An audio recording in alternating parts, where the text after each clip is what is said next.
Welcome to Today Matters, our short devotional in the Word of God. You know, my Bible reading and devotions this week, I'm reading about Joseph and everything that he went through. What an incredible life story. And you know the story, I think, but let me recap some of the highlights. In Genesis 37, verse 3, we're told that Joseph was Jacob's favorite son. He was given a special robe by his dad. You know, we could stop here and talk about parenting issues, couldn't we? But let's go on. Joseph, he had two dreams, and he shares these dreams with his brothers and father. And the dreams indicate that the brothers would bow down to him. Now, because of the favoritism and the dreams, his brothers resented Joseph and wanted to kill him. But instead, Joseph is sold into slavery. Potiphar, the captain of the Egyptian guard, bought Joseph. And in Genesis 39:2, we're told that the Lord was with Joseph and blessed him greatly, giving him success in all he did. And later on in verses 4 and 5, we read, Joseph found favor in Potiphar's eyes. Potiphar put Joseph in charge of his entire household. We are told the Lord blessed the household of the Egyptian because of Joseph. Because Joseph was blessed by God, the blessing spilled over onto Potiphar's household as well. Joseph goes from a place of authority, power, and success to a jail. He was falsely imprisoned due to the lies of Potiphar's wife.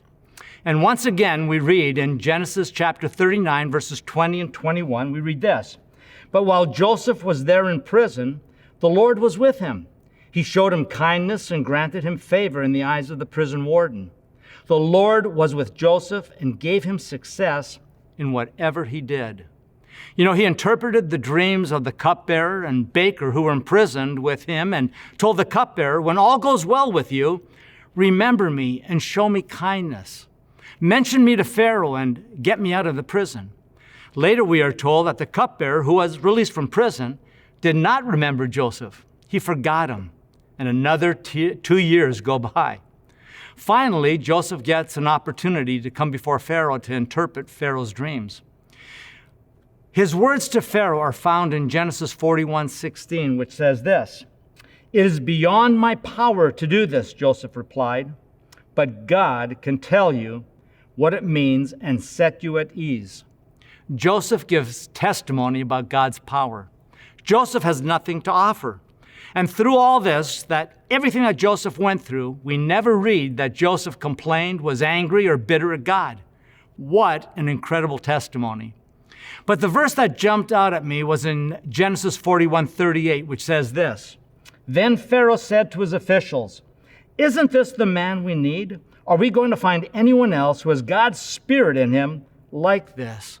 You see, Pharaoh sees the evidence of God's work in Joseph's life and puts him in charge over everything. Joseph now becomes the most powerful person in all of Egypt, next to Pharaoh. Joseph is in charge of everything. He is blessed by God, and Joseph gives the praise, the honor back to God. Now just think about this. When Joseph was 17 years old, he was sold into slavery, and at the age of 30 is when he took charge of all of Egypt. 13 years of highs and lows, 13 years of preparation, but the Spirit of God was on him and with him. In spite of his circumstances, Joseph trusted God, and God blessed his life. Joseph had many reasons to complain, to get angry and resentful, to hang on to the hurts and the disappointments in his life.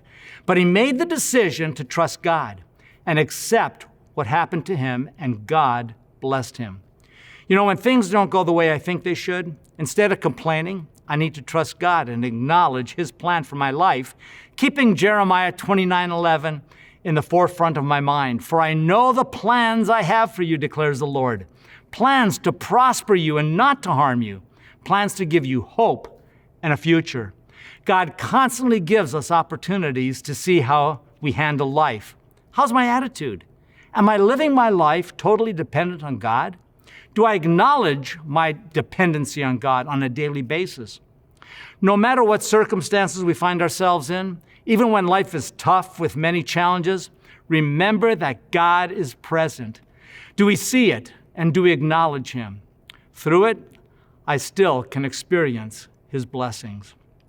Will it be said of me like it was said of Joseph?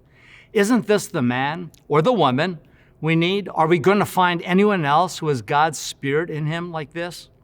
My desire, and I pray yours would be as well, is to live our lives in such a way that it truly honors God and we give him all the credit.